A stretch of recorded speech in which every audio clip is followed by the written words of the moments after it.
Hi everyone, it's Miss Brenner. We're going to be continuing on with our 9th grade ELA Author's Purpose project. Today we are going to be doing a project workshop. We are going to be researching for our informative article within our project.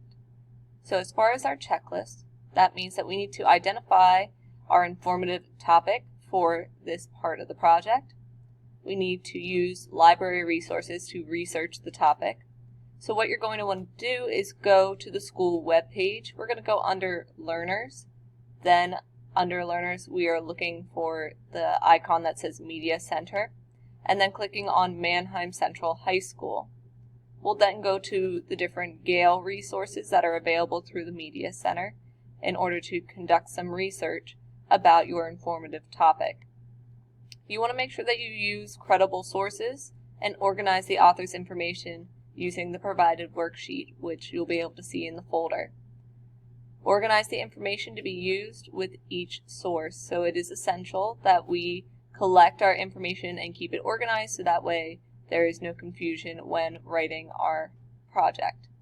Alrighty guys, I will talk to you later. Bye.